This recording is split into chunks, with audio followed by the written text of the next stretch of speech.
too small.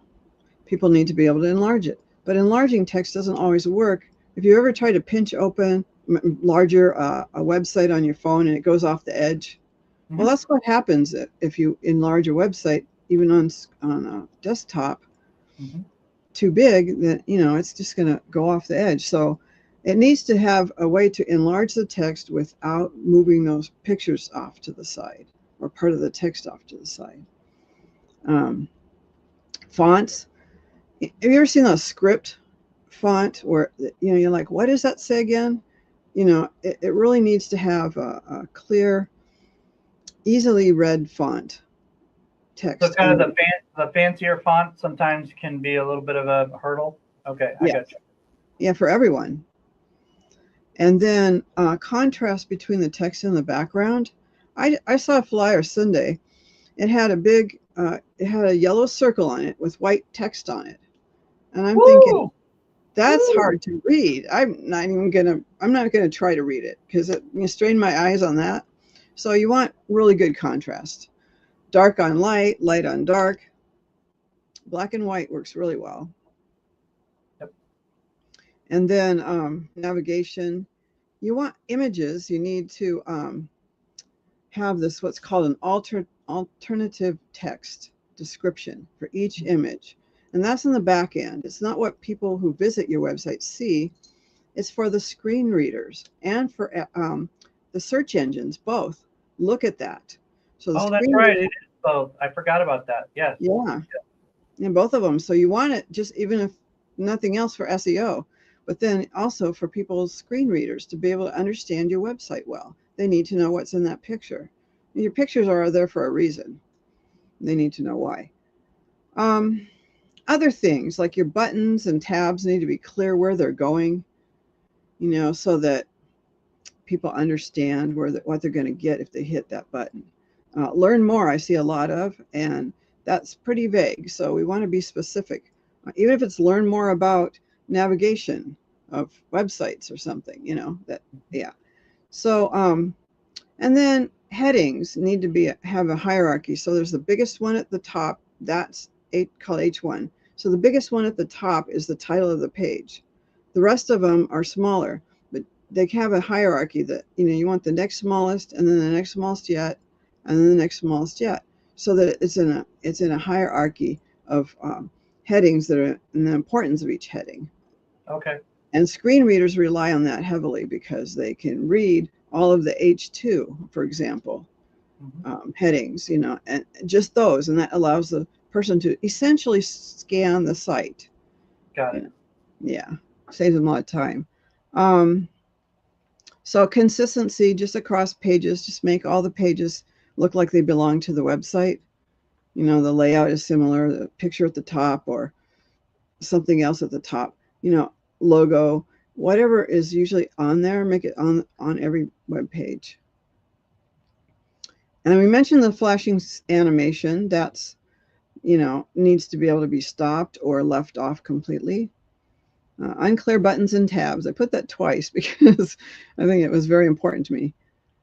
Videos need to be captioned, all of them. And paragraphs. I see a lot of long paragraphs. And, when I see a paragraph that's more than 5 lines, I don't really want to read it. And most people don't. So 5 lines at the most on your website for a paragraph. Shoot, man. Most of this is like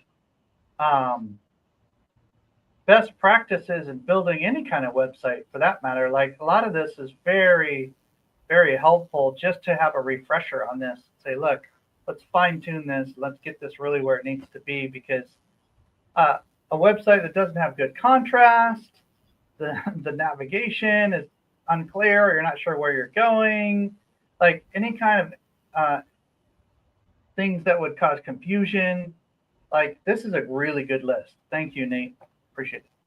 You're welcome. So it's as you can see, it's applicable to everyone who comes to your site. Yep. So we talked about the what can you do about accessibility? What can small businesses really do? You can get an accessibility audit.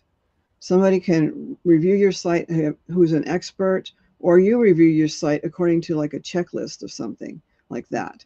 So That way, to see if it's ADA compliant, you can go, there's websites that list the details of that.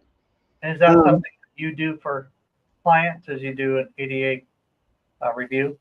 I do. Okay.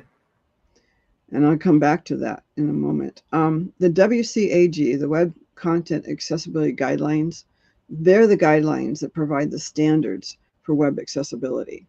So it's spelled out in that. Okay. And there are tools that can be installed in your website to help with accessibility. So you can ask me more about that if you want to contact me. I have a free gift to offer, which is, we were talking about website audits. Mm-hmm. I'm offering a free website accessibility audit.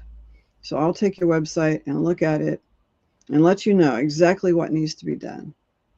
And take a picture quick. Ladies and gentlemen, take a screenshot or a picture quick, because we don't know how long this page is going to be up. So make sure and grab that. And they just reach out to you and set up a time, and they can ask you questions. Yes. If this link that's in the QR code, or the link down below it that's spelled out, leads to my contact page, which then they can schedule a time to meet with me, and we can talk about what we would do. Okay, good. For the audit, yeah. And if you find problems with their website or other things, they're not going to get in trouble. They're just going to get some help, right? Right. No, there's no trouble. Okay. Yeah. We're avoiding trouble. Yeah, we're avoiding trouble. Okay, gotcha. Good.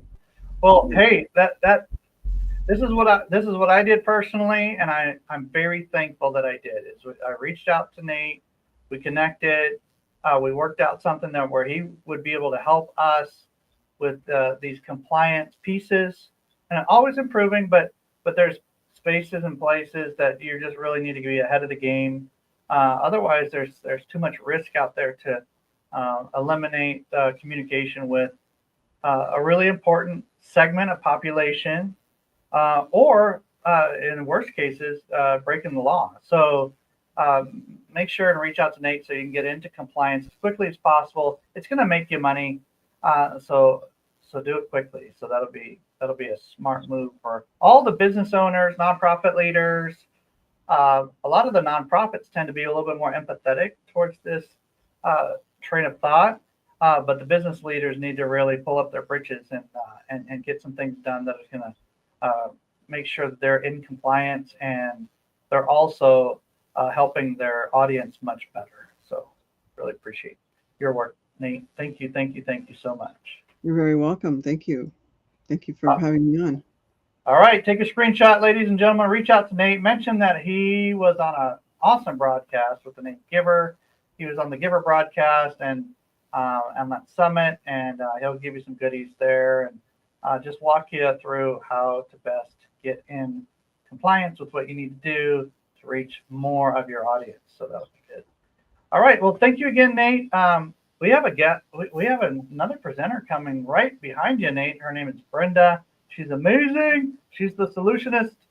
And Christine, I got to take a break myself. So go ahead and welcome. Absolutely. Brenda. I gotcha. So I am excited today. We've had so many fantastic speakers. If you haven't caught the whole show, be sure to just watch the replay so you don't miss anybody. But we're going to wrap this up with Brenda. And I can't think of a better way to end the show. So I'm going to bring you on stage with me, Brenda. Hey, Brenda. Hey, Christine. How are you today? Oh, I am stoked. I mean, oh my goodness. I'm a big fan. The whole idea of doing business your way, and you Absolutely. Put steps in place so that people can do it. How did you get where you are and involved to where you are right now today? Well, it started, I'm a retired Marine with 20 years of active service, an award-winning hospital administrator. And 5 years ago, I walked away from a 23-year toxic marriage, in debt, 100 pounds overweight, and not knowing what I was going to do. And as a serial entrepreneur, I knew I could start a business. And I did that. But what happened was I became very popular, but I wasn't paid. And then Timothy Morgan and Adam Fleming introduced me to the world of marketing, and I have not looked back. because I had all the pieces to the puzzle, but I didn't understand marketing. And once I got a clear understanding of marketing, it's been on and popping. Well, so I love the whole idea behind doing business your way. And when you take that to a level, even with your marketing, right? What do Right. you want to do? What makes sense for your business rather than just a cookie cutter approach? And so I love the way that you encourage people to really enjoy their business. Yes, I do. Well, so what are we focusing on today? We are going to, let me see if I can get this up here. Do you have my present? Oh, there it is. Okay. There it We're is. going to be talking about a marketing mindset, and we're going to talk about let's break the rules, because I like frameworks and I like breaking the rules. I want everybody to go with me on a journey here today, because here's the thing. When I started, Christine, I had a fixed mindset about marketing, and I developed into a growth marketing mindset. And here's what I want people to think about. Think about a garden. Imagine a garden. There's one gardener who is a fixed mindset for marketing. They have this beautiful garden, but they only have one flower in it, and they're not willing to change anything. And if anything goes wrong, they just say the whole thing's ruined. But then there's another gardener who has a garden right next door, but they have all these different flowers inside. And if one thing doesn't go right or flowers don't bloom as planned, guess what? They take it as an opportunity to just grow another flower. No harm, no foul. So in the rules concept, what I want people to do is throw away the traditional rules of marketing, because it's not one size fit all. So I want them to start with researching by just, survey, stop the survey. And I want you to start creeping. I'm a little bit newsy, Christine. So I took the approach of the growth mindset in marketing, and I began to look at real behaviors instead of just simply doing those dry surveys and all that testing they said I had to do. Wasn't working for me. I started browsing social media, reading online reviews, and you can see I even started stalking the competition in an ethical way, of course, because I didn't want to do nothing really creepy, but I wanted to make sure I did my research, because the foundation is still the foundation. I just wanted to do it my way. And then the next thing I did was I started understanding that I had to forget personas. See, they had me all stressed out. Christine talking about I got to know where she eats, where she slept, her demographics, her psychographics, and all that other wonderful stuff that I know is important. But what began to work for me, and this I'm sure comes from my ministry background, is I began to market to people like they were my besties. What would my best friend want? They want me to talk to them in a natural way, an authentic way. They didn't want to be sold to, or what I say, I know that I think it was Rob Turley talked about the pitch dump. No, I'm talking about the pitch slap. I even wrote an article on it, LinkedIn, about it. I was tired of being pitch slapped, and I didn't want to pitch slap people. So I began to treat them like a bestie, and just breaking down my audience in a way that I realized that my customer was me. She was that woman that was frustrated with the status quo. She wanted to make money and not be in the economic desert. She no longer wanted to be deprived, but she wanted to run her own business, and she wanted to run her business her way and not sacrifice her family. After that, I realized that the best thing for me to do was to leverage. I had to say no to the hustle. I was tired of being a lone wolf. I wanted to borrow somebody else's brilliance instead. And that's when I learned the power of leveraging other people's platforms. You borrow their audience, you begin to collaborate. I am a shameless collaborator. But here's the thing. I collaborate with a purpose, because if you are doing a business in a shady way, or you have deceptive business practices, baby, I'm not collaborating with you to the next, to the front door. So there's got to be somebody that is about the business of doing business, and that's truly has a servant's heart. Those are the people I look for to collaborate with. I also like to remix ideals. When I see that stuff, when I'm doing that creepy ethically, of course, I'm making sure that I'm going to remix something that's going to resonate with my audience. And then I'm going to team up with some unexpected partners. Here's the thing. I look for those people in wellness or fitness or whatever it is. Or sometimes I've even, we'll call it, linked up with construction workers. You say, how do you do that? Because the business of doing business is the same foundationally. It's just finding that common ground where you can do something with somebody maybe a little bit differently than what you thought about. And plus, it's fun. And the picture I have here is a time when I collaborated with a whole bunch of people down in Atlanta at this thing called the Build Your Brand Live. And it has been amazing. And it's been a couple of years and I'm still getting great collaborations out of that even today. I love that. The other thing I do is I like education marketing. I stopped selling.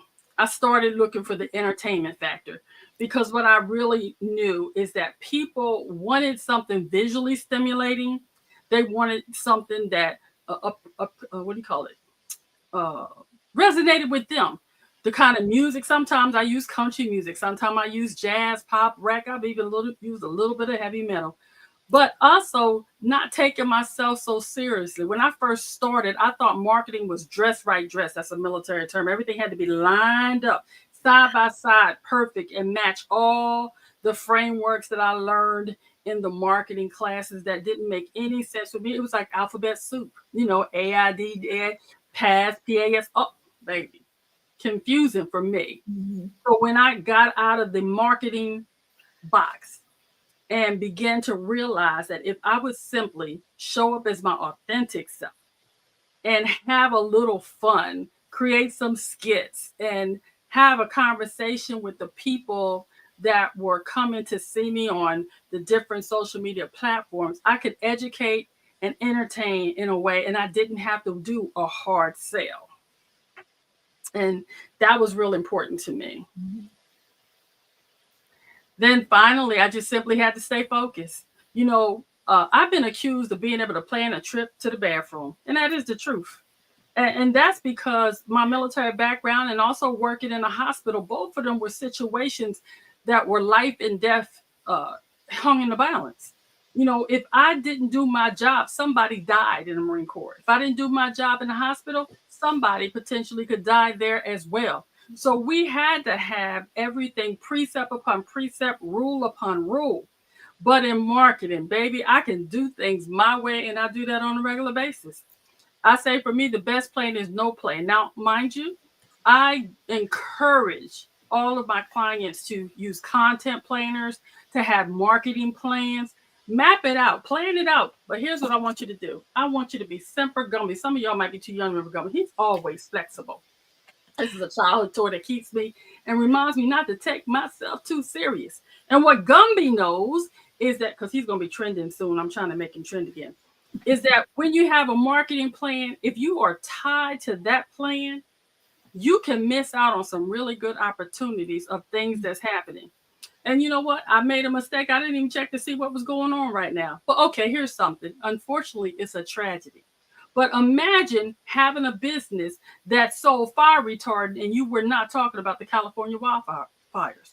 Imagine you had a flood prevention business and you weren't talking about the floods here in my home of North Carolina. You would be missing an opportunity, and that's just because your content plan or your marketing plan talk about Fruit Loops. That makes no sense. So have a plan, but the best plan is no plan at all, or at least a plan that allows you to remain flexible. Then what? Now here's the wrap up where I'm going to throw out a dare to everybody that's listening. I dare each and every listener to take the rules and break them. Do your research. Understand the people you're talking to. Leverage other people's audiences. Educate yourself and others. And stay focused on what's important to you. Run your business according to your core values and how you say you want to live. If it is important for you to profit, but not sacrifice your family in the process, then you're definitely going to have to break a few rules. And here are some of the rules that I break. See, I take off every other month. This is my off month. But in my off month, I do appear on podcasts and things, but my schedule is very limited. I don't take calls on the weekends. At 5:01 every Friday, computer goes off and it doesn't come back on again until 7 a.m. on Monday. Now, some people said, Brenda, you can't do that. Well, just check this. When's the last time you went to a bank that had hours of 9 to 5 and you showed up at 5:01 and they let you in and get some money? No, they told you to come back the next day.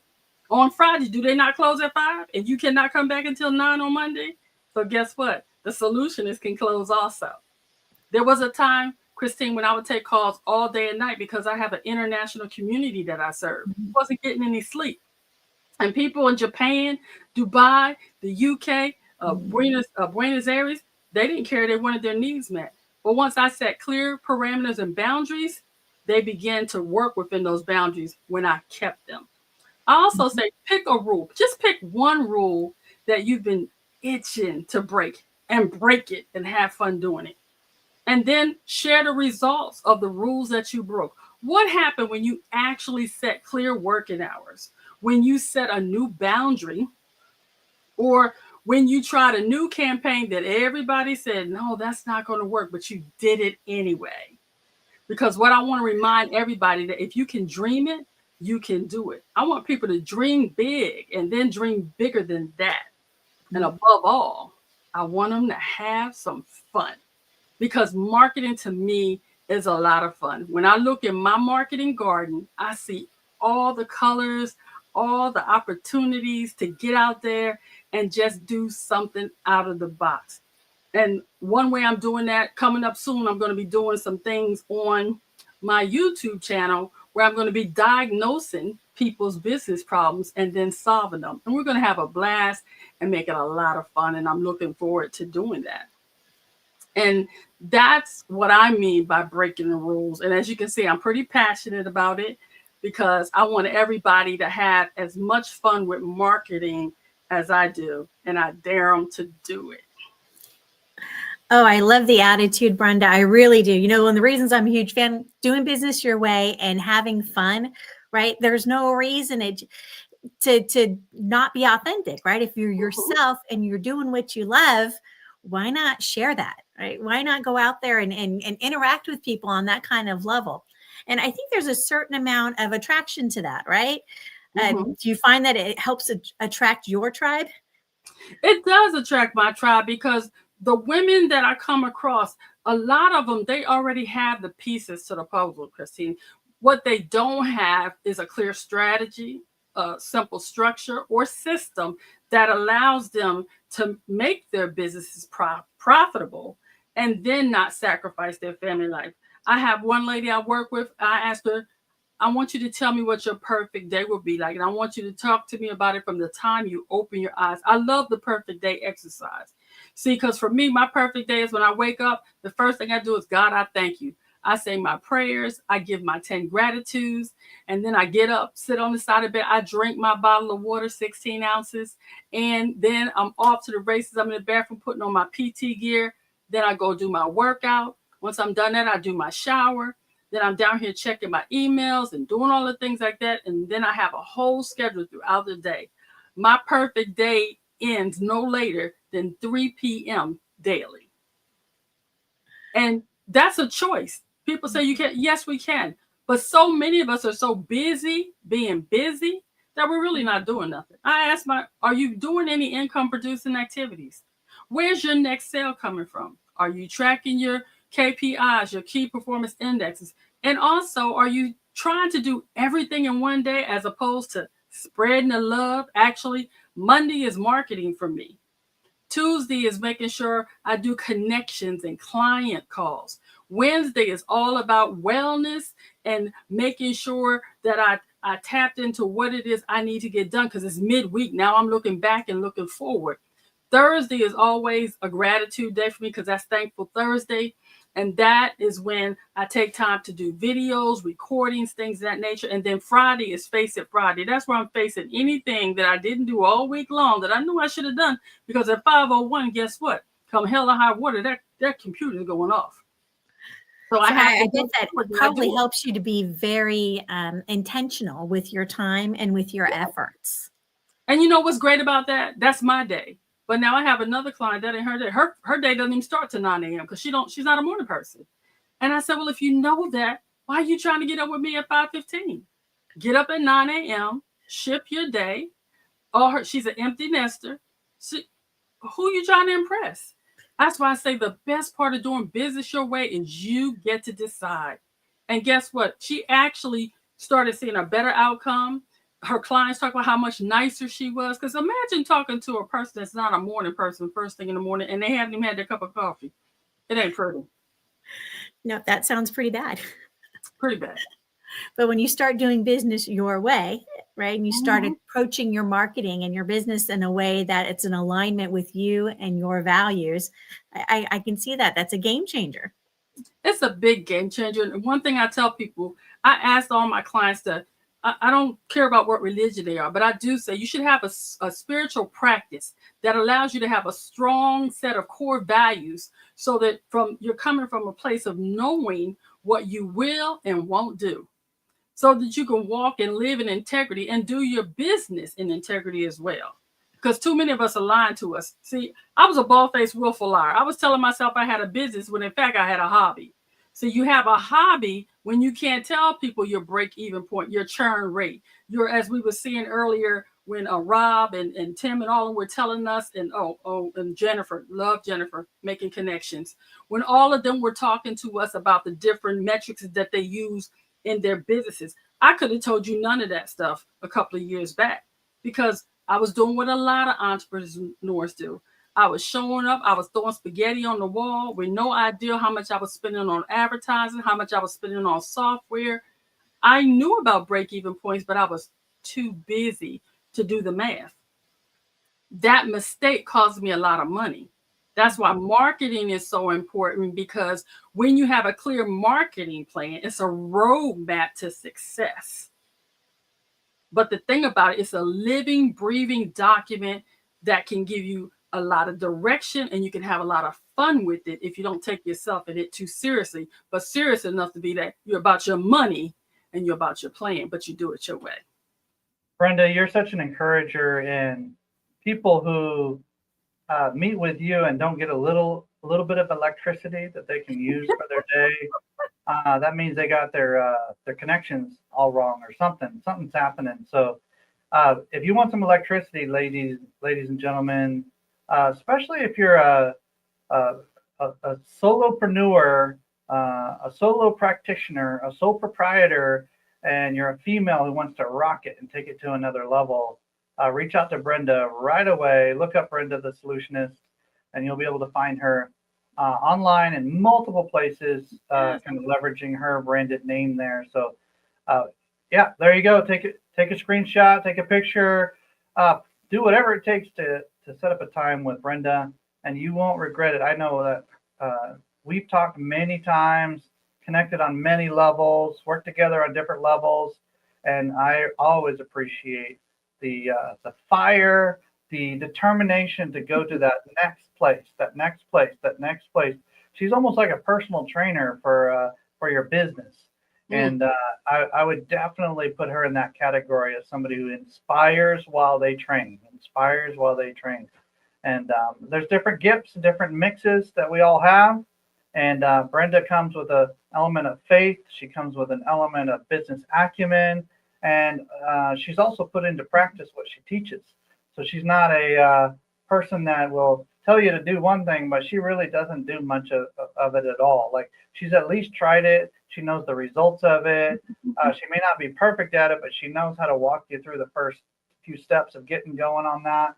And I really find that to be valuable in today's world of people who are kind of faking it till you make it, or gurus that don't have your best interests at heart. And Brenda's really earned her stripes. So she's somebody that you want to talk to if you're wanting to go to that next level. Okay. All right. Well, take that picture, reach out to Brenda, and you won't regret it. You'll be blessed. So that'll be good.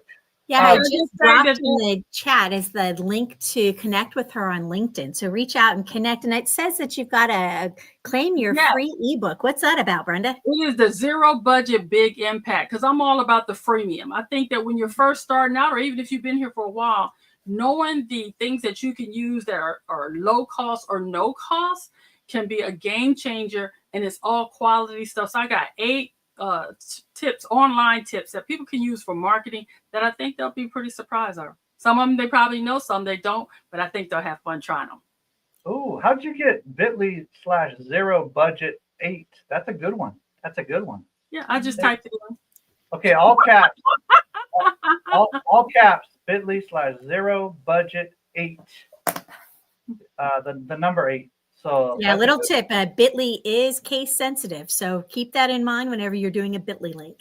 Copy it exactly the way that it is. All right. Well, good. Hey, Brenda, thank you for stopping in. I'm glad y'all said that to me because I think I did this here. It's actually little zeros. So tire both ways. Have fun. See, that's a marketing error right there. I learned something new. All right. Lowercase. Try lowercase. One doesn't work, try the other. See what happens. All right. But that is the right word. Yeah, it's the right word. All right. Well, reach out to Brenda, ask her for that link and that free ebook if you can't get it for some reason. But make sure and connect with her on some level and say, hey, we saw you on that broadcast. Can you light me up with some electricity? And she'll do it. Okay. All right. Well, thanks, Brenda. Appreciate you. Thank you so much. Really appreciate it. Well, so Christine, we had a lot of speakers today. My goodness, can you believe how much marketing brilliance was in the house today? Yep. Hey, do we have time for me to go through the blueprint really quick? I think so. And plus, we have to announce our grand prize winner. We have a couple of marketers that have contributed towards that big gift for one winner. So I put it in one of those little spinny wheels, people that had registered. So the advantage to registering for our event is you can be part of this grand prize. Okay. So we have a winner for that. But yeah, let's do the blueprint. We'll tell them about the winner in a minute. Okay, I'm going to do the fastest version of the blueprint of all time. You've been challenging me to do this more quickly, more succinctly. And so we're going to do that right now so that you can get an idea of kind of the ethos or the pillars or the pieces of the marketing mindset that we take when we're helping our members, when they get certified to become certified members of the Giver Marketing Network. They're all kind of following a version of this track. And so we want to encourage you to pay close attention to this overview of the Giver Marketing Blueprint. I want to make sure that I do it properly. So I'm going to click on share screen.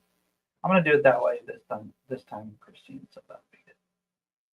All right, here we go. So the Giver Marketing Blueprint is something that was born out of fairly common phrases that are misunderstood: branding, visibility, promotion, and nurturing. And can you see the screen? I can see the screen. Are you sharing? Are you doing the presentation mode now? Yeah, I just want to make sure. Now it says loading. There we go. I want to make sure that it's coming up properly for everybody. So we'll go through this now. But ultimately, when it comes down to it, when you think about your marketing, you want to make sure and look at branding, visibility, promotion, and nurturing in that order. So we're going to jump into that. This is more than just a tactic to generate leads. This is an actual marketing strategy that includes some basics that you want to get really brilliant at. Okay, so I'm a coach.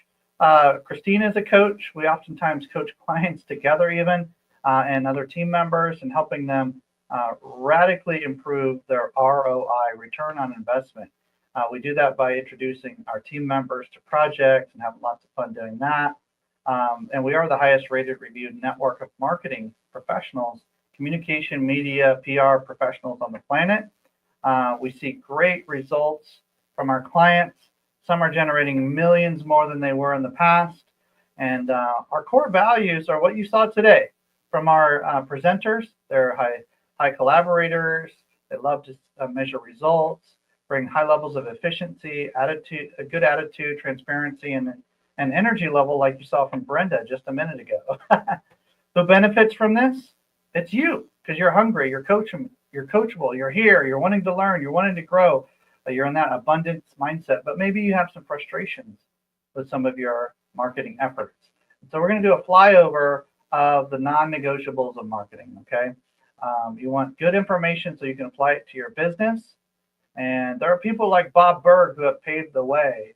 And so we want to kind of give a nod to him for his work in the space of relationship marketing, networking, connecting, sales, those kind of things, and kind of recommend his resources as well. The Go Giver is a really good resource. So why the blueprint? Like, where did this come from? After coaching, collaborating with thousands of causes and companies over the last decade, a pattern started emerging. Like, if you had an organization that dialed in your branding and you had a good level of visibility, and promotion was really a good focus with ROI as a metric, and you were able to nurture your customers, your clients, your donors, your investors, then you saw an extraordinary amount of growth, oftentimes doubling, tripling your revenue if you follow these steps, okay, and evaluate these pieces. Branding, visibility, promotion, nurturing, in that order is something to consider. And when we're defining marketing, we like to say it this way: marketing is pre-sales communication. It's not manipulation. It's not coercion, and it's a negative sense of the term. It's not something that you want to avoid. It's something that you want to set the stage for success. Because when somebody purchases something from you, a product or a service, they're looking for mutual benefit. So all you're doing is, at its core level, when you're marketing, is communicating about your product or service before the sale happens. Okay, marketing is a funnel that drops right into the sales experience. You're tracking conversations, appointments, clicks, comments. There's all sorts of ways to track your conversions in marketing, but ultimately it does lead to some kind of mutual exchange, aka a sale or a transaction. Okay, we like to think of marketing as something you do to get to the end, to the red zone, and sale is something you do to make sure and get a touchdown if you're an American football fan. Prospecting is technically marketing, not sales. Sales in a general sense is like a whole buyer's journey, but when we're talking about marketing and sales here, we're talking about everything that happens before the commitment, and the commitment itself is the sales process that we're talking about. Okay. So this blueprint includes branding, visibility, promotion, and nurturing. And again, in that order. This is the same process that is described in the book that's going to be published here shortly. Reach out to me if you'd like a free copy of that. Just say, hey, I saw you on the broadcast. I'd like a copy of your book that talks about branding, visibility, promotion, and nurturing. And I'll make sure and get that to you. You can find me on LinkedIn or reach out to me on this channel. Message me on social media channels of all kinds. Okay. Who is your who? This is the phrase that Pedro Adayo is famous for, and attributed to is this phrase, to find your ideal customer. Okay. If you know who that is, if you have a product or service that the market, it says, I'm hungry for it, it solves a problem for me, then you have a viable product or service. If you don't know who that is, or who will consume your product or service, or your the experience that you're offering, then that needs to be identified. Okay. If not, then everything else we're about to talk about will not make sense. So talk to Christine or somebody else about identifying who your target market is, who you're actually trying to communicate with, and who you're trying to serve. But once that's established, branding. Make sure the imagery, the language, the messaging that you're putting out to the world is clear on what you're trying to offer. An example of that would be, hey, when we're trying to put dream teams together for causes and companies doing good in the world, we're helping them with their marketing, their communication, their media, their PR. That is who we're called to serve. We do it through team dynamics that is above and beyond what you will find with almost any other organization. So if you reach out to any one of us, we have a team ready for you to deploy in your business. Whether you're a small business or a medium-sized business, we can help you. Okay. Our brand is we're the good guys and gals in the marketing space. Okay. We're marketing for good. And our language is all about causes and companies doing some kind of positive or philanthropic work in the world.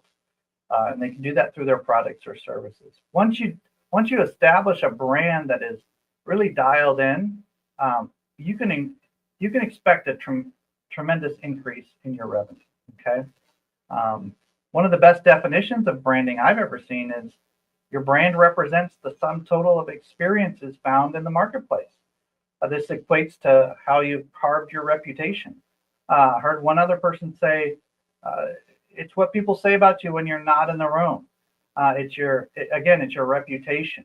And so the language, the imagery, the feeling people get when they're experiencing your product, service, company, or organization is really what you want to evaluate at this level. It's the foundation. We're working with one company that is an 8-figure business, and we're trying to help them get to 9 figures.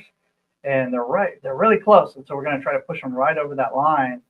And we're really evaluating what we consider the kind of the soil of their company, the foundation, the very pieces and parts the roots will go into, the nutrients, if you will, of that brand. When you're talking about branding, you want to evaluate: are we known for bringing clarity, creativity, consistency? What's our superpower when it comes to our personality as a company? And this is all part of your brand. So to some degree, what you're seeing on the screen right now is a personality test for your organization. Sensory branding is something you want to consider as a bit of a checklist. Like, are we evaluating the sights, the sounds, the smells, the taste, the touch, everything that happens as it relates to humans interacting with our brand? How important is it? Is it at a good high level? Even companies that are online are selling online services or products that can come through online means. They still have in-person events. They still have in-person networking. They still have times when they are in a room with other human beings. So you want to evaluate the 5 senses as much as possible. For those online businesses, sight and sound is so important. So you want to evaluate that best you can. In today's modern era, if you're not jumping on a broadcast like this or working with other video production teams to be able to get your message out there, you're getting left behind. We're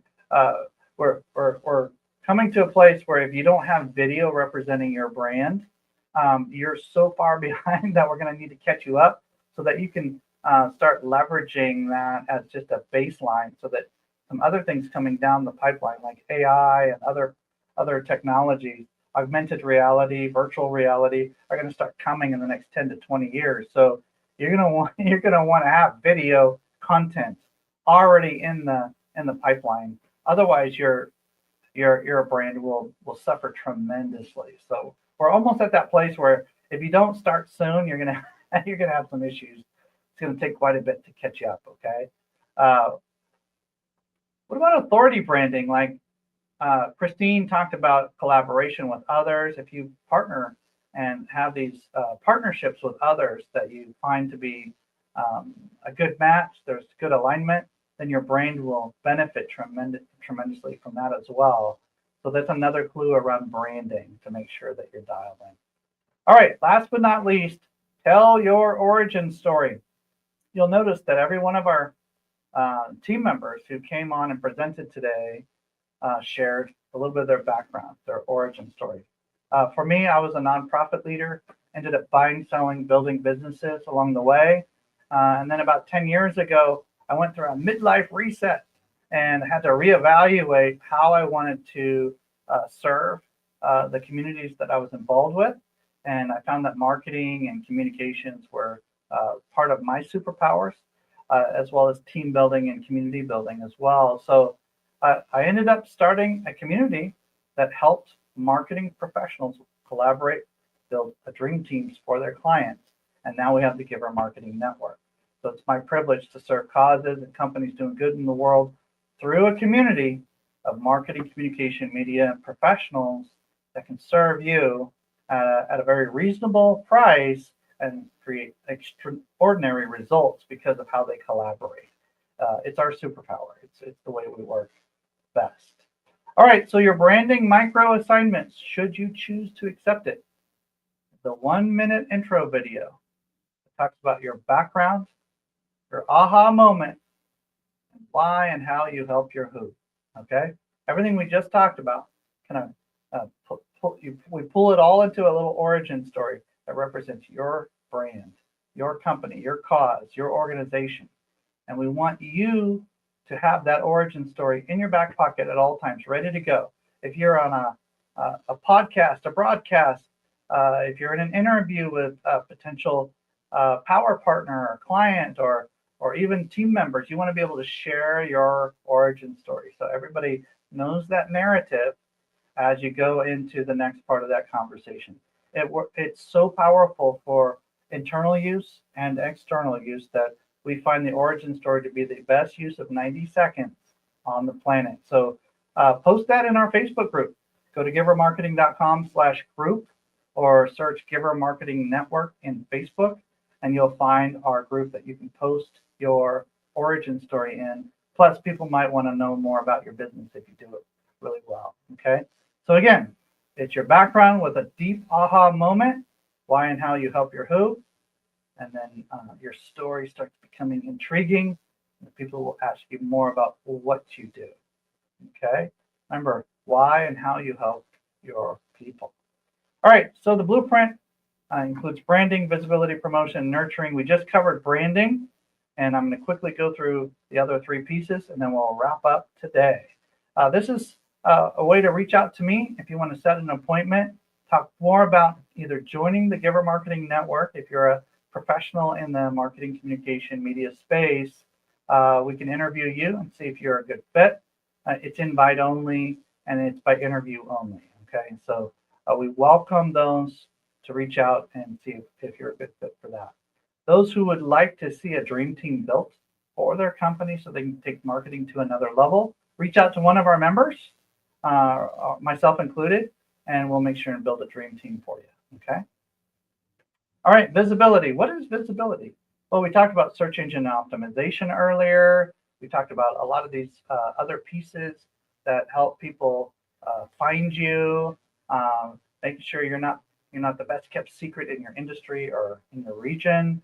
That's what visibility is. Okay, so we want to make sure that when people are searching for you, either physically or online, that they find you.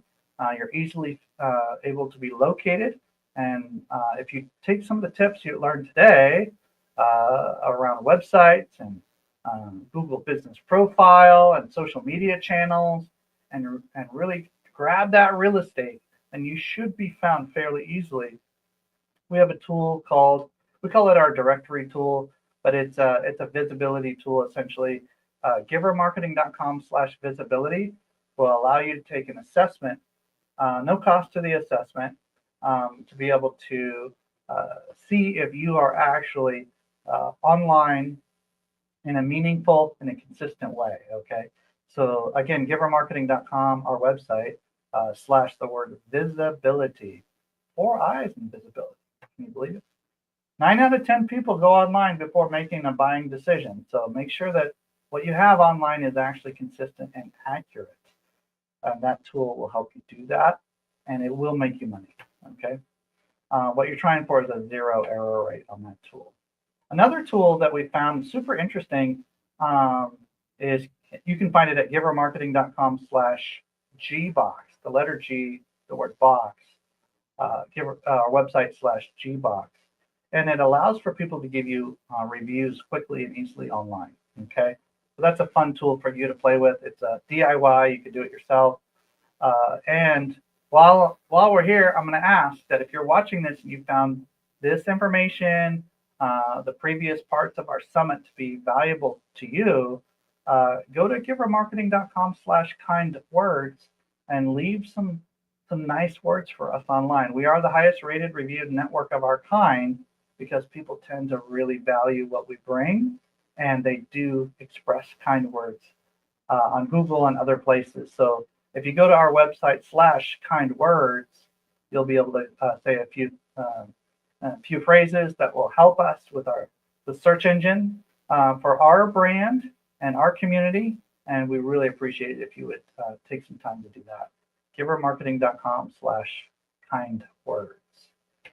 All right. And if I'm talking too fast, that's okay. You can always pause this, rewind it later.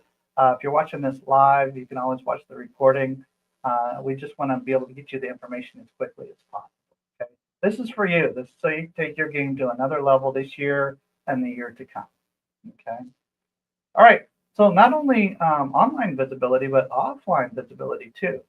If you have a vehicle or a store location or an office location or a space that you can rent, make sure the signage is clear. Make sure you have the test around the five senses and make sure it's inviting for people. If you're going to meet at a third space, like a coffee shop or a restaurant, make sure it has some really good vibes that connect with your brand. It makes sense for you. It's high quality food and refreshments, and it's kept well. Make sure that your visibility is easy and it makes sense to who you are and what your brand is. Okay. All right. So your micro assignment, should you choose to accept the challenge, is to go to givermarketing.com/visibility and fill out the assessment, see what you get, and post a screenshot or a link that it will provide for you by filling out that assessment of how visible you are to your audience, okay? And how accurate that information is to your audience. Google will penalize you if your information is inconsistent, inaccurate, and if it doesn't make sense online, okay? So here we are, halfway through the Giver Marketing Blueprint. Are we okay? Or do we need to take a deep breath? I think so. You're running fast, but there's the foundation. I mean, if you're going to go over that in a half hour, how in the world can you even try, right?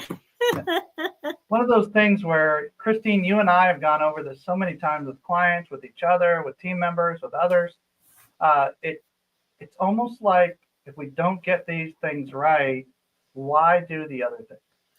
Exactly. Like one of the speakers we had today was talking about doing things in order, right? These are the basics. If you don't get good at the basics, then how are you going to do the advanced stuff? It doesn't do any good. Yep.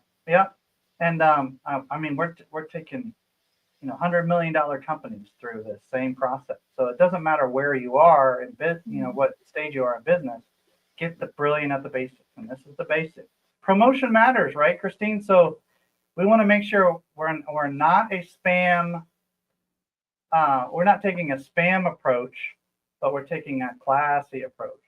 And so we do recommend thinking through things in a very clean and clear way. Like, for example, when you're promoting something, either through an ad or a special or an outreach effort of some kind, just inform, bring a call to action, and engage with the audience that tends to resonate with that outreach, with that promotion, with that advertisement.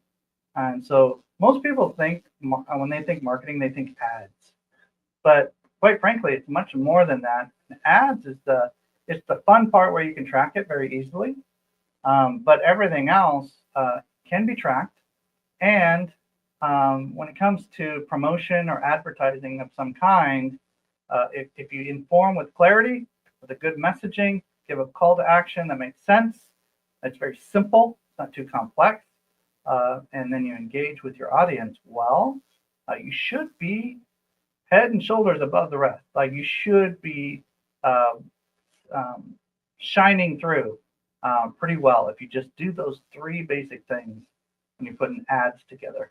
Another thing to think about is, as you're creating these series of experiments, these advertisements, these promotions, these outreach efforts, some will talk about outbound and inbound marketing. When you're doing this, look at tracking a handful of really basic things. One is referrals. Without referrals, you're not a healthy business. Like, I can't think of an example where you're a healthy business but you don't have referrals. In fact, somebody type referrals in the comments, in the chat box, in the wherever you're watching this broadcast. Because without referrals, there's a problem. Like, you got a big problem in your organization. That goes for nonprofits, it goes for for-profits, it goes for every kind of business. If you don't have some variation, some version of a referral going on, you are unhealthy as a business. And you can take referrals to a whole nother level. Events, print, online, some kind of audio experience, some kind of television or video experience. And if you want an easy way to remember that, we call this the report method, okay?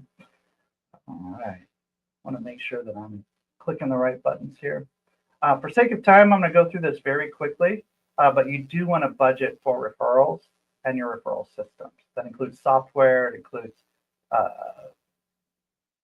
different types of activities within your company or organization that generates consistent, meaningful, and valuable referrals.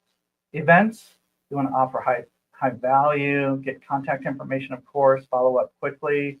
Online and offline events, by the way. Print is not dead. It just, you have to be really strategic with how you use it, and it can be extremely profitable if you do it right. I'm working with a company right now. They'll send out like calendars and things like that, and they'll make hundreds of thousands of dollars doing that. Message me and I'll explain more about that later. Online, of course, digital ads, different types of social media posts, messaging, email campaigns. But again, no spam. We want to have it segmented like Rob Turley was talking about earlier. We want to make sure and do this with class and with precision and with wisdom. Radio/podcast, any kind of audio experience. Actually, this is becoming more of a thing, not less of a thing. So anything to do with audio, you want to pay close attention to. Bring high energy, try for interviews, make sure and get that long form content, get the recordings, get the files, same with television and video, but make sure and tell your story and you should be good to go. Include your call to action. Earlier, I just shared how to get a hold of me. I'm going to encourage you to look me up on LinkedIn if you want to have more conversations about this, okay? Post an ad. This is your micro assignment, okay? Post an ad in our Facebook group. We just want to hear one of your specials, one of your advertisements, one of your promotions.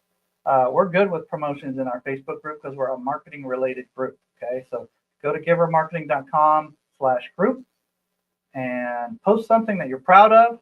I've seen people post podcasts. I've seen people post videos. I've seen people post business cards, anything that you would see in print.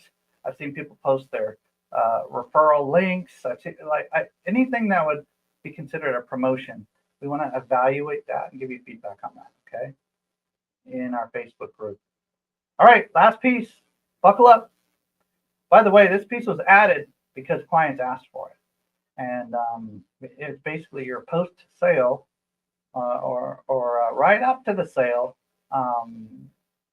communication and marketing efforts. Okay, so you want to have an extraordinary follow-up system with your prospects, and you also want to have a post-sale experience as well. But let's talk about the follow-up system. You want to have 7 marketing moments. Okay, you want to make sure that you know the numbers, okay? So after a minimum of 5 trust-building interactions is when you should expect those sales to start going through the roof, okay? If you stop at 2 or 3, you're going to be an average revenue-generating machine at best. Well, and I like the way you point out 5 trust-building interactions, not 5 spam. There's a difference. No, do not throw. In fact, try to use different channels. Try to get creative with it. Yeah, good point, Christine, because if you send 5 emails in 5 days and you're expecting tremendous results, we're not in that era anymore. That's not where we are.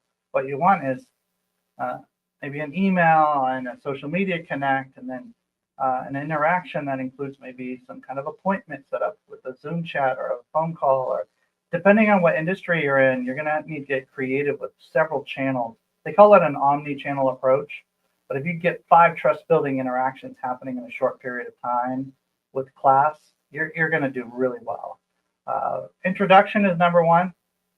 Make sure that when you make an introduction that you're not selling anything too quickly. You're telling the narrative. You're sharing the story. Get their contact information, and if you don't get it all, that's okay. There's always ways to find it. But just make sure that keep that top of mind that you're not selling in the first interaction. You're earning the right to have a sales conversation. You're earning the right to have a transaction, a mutually beneficial transaction. But oftentimes your first interaction, you have not earned that right. So don't even try in general to do that. Okay. Wait for the second, third, fourth, fifth, sixth interaction before you ask for the commitment. All right. A brief email, the question itself can be a call to action. Hey, curious, you said something at this event. I want to know more about that. Can you share that with me? Those are calls to action. Those are questions that lead to an ongoing next step or a dialogue at the very least. Social media interactions, when you meet somebody, either online or in person, find a way to connect on their favorite social platform. Until you hit your limits, try to leverage every one of those. I know for LinkedIn, it's at the time of this recording, it's 30,000 connections. So find a way to connect with people that you meet in person or online, because people do business with people. Okay. Number 4, give something they value.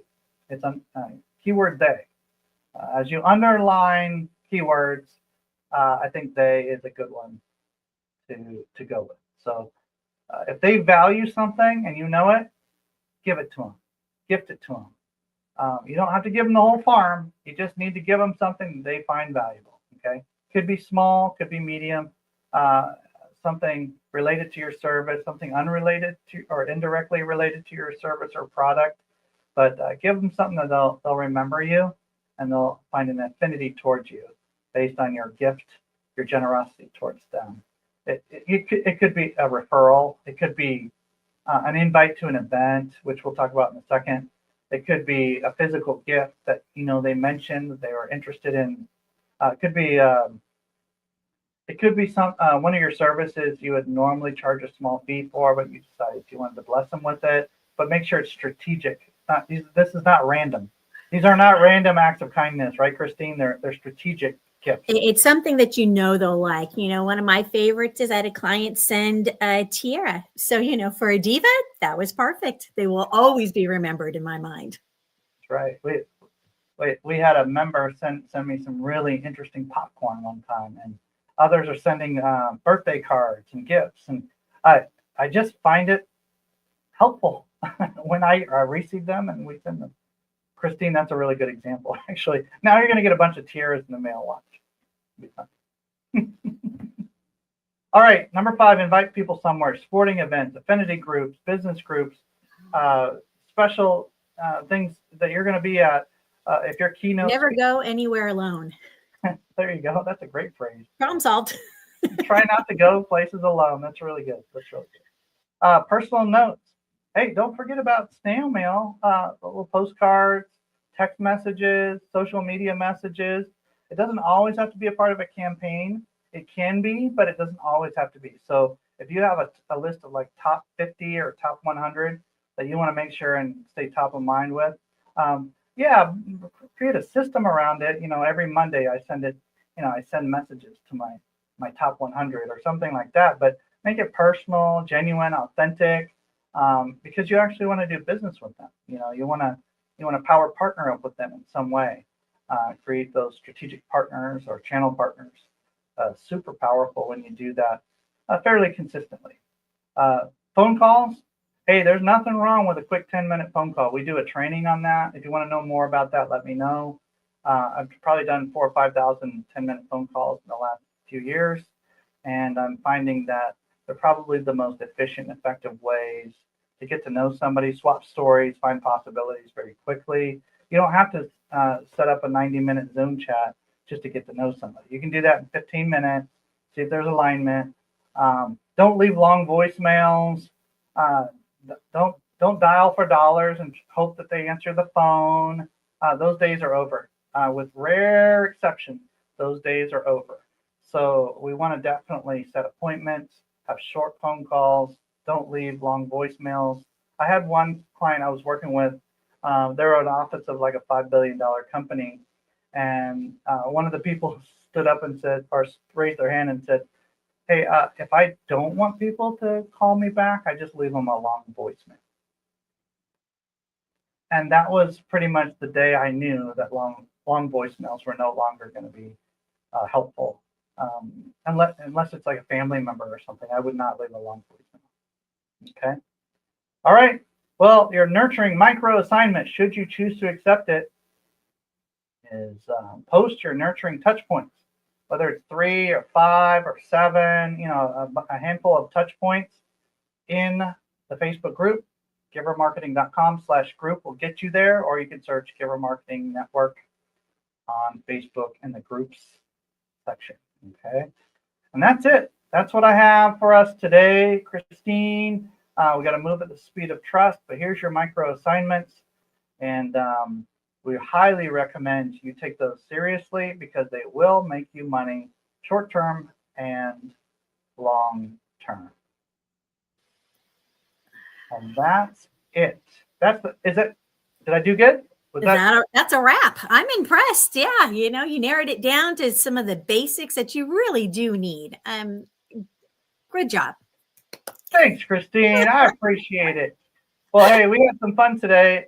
Who won our grand prize? Yeah, well, so, we've got all sorts of goodies. And so I'd like to point out that if you remember, Joel Snyder did a presentation earlier, and he offering a free press release to help you dominate your search results. So that's kind of cool. Nate Sachet, right, is offering a free website checklist to the grand prize winner. And then I'm going to offer them a opportunity to create a brand voice that you can then use in whatever your AI program of preference is. Okay, and brand voice is really important. Brenda, the solutionist, is offering a 1-hour strategy session. This lucky winner. That's worth a lot. They're going to get, oh my goodness. This grand prize winner is going to be so spoiled. That's the way we like it. Well, so our winner, I put everybody who registered in the little spinning dial and clicked the button, and it came up with Steve Stump from Texas. He's an insurance agent with Insure Me Steve. So Steve, I will be reaching out to you. Hopefully you'll catch this. And we're going to get you together with all your winnings. It's like a virtual gift basket for Steve. Hey, if you know Steve, light him up and say, hey, Steve, did you know you won? Hey, Steve, did you know you won? Go find him and light him up if you know him. And I know Christine's going to reach out to him too. But, absolutely. Hey, that was a fun summit, Christine. This is good. And for those who are out there that would like to give some suggestions, some ideas, some thoughts, we'd love to hear from you on what you took away, what you're going to put into action this month, like right now, like at the time of this recording, or when you're watching the broadcast. What are you going to do right now based on what you just experienced on this summit, whether you saw one person present or you saw all dozen of us present? What are you going to do? What is your action item? Because information is not helpful without application, ladies and gentlemen. We have to get you moving. And that's why we're here, is to encourage you. You can do it. You can start with 1 action item, 2 action items, get them done. And for bonus points, you can go into a 3rd action item. But ultimately, we just want to encourage you. Like, you can make more impact and more income at the same time. We're here for you. We're here to help you. And if you want a dream team put together, talk to Christine Dean. She'll put one together for you. Talk to myself. Talk to some of the presenters today. They all know how to build little dream teams for your organization to take you to that next level. And if you resonated with somebody and their personality and their style and their skill set and their background and their story and really their brand, if you resonated with them, reach out to them first. Say, hey, can you build me a dream team from the Giver Marketing Network? Can you just build something for me? Just do it for me. And they'll help you do that. Whatever budget you have, they know where to start, and then just grow incrementally. In a perfect world, the marketing efforts end up pouring right back into an ATM machine that you can just say, hey, okay, let's push that button. And then it just produces more income so you can do more good in the world, which most of our clients end up doing. And I'm also going to challenge everybody go ahead and mark your calendar right now for January, the second Tuesday is when we do our marketing summit every year. So make sure you put that on the calendar. Save the date. I know it's that fantastic. You have to save it a year in advance. I'm just saying. Second Tuesday in January. I wonder what day it's going to be on in the years to come. But you'll have to look at that yourself. But second Tuesday in January. Great call out, Christine. We are here every Tuesday, usually in the same channel. So you'll be able to see us here next Tuesday for our weekly broadcast. But it's just a tiny broadcast. It's like an hour long. You're going to hear from other team members, maybe some of the ones you saw on the summit, maybe some different faces and voices, but we're here to help you along the journey. But then we just celebrate the second Tuesday of every January. So God bless you guys. Good job, Christine. Woohoo! Give it up to Christine Dean. Good job. Awesome.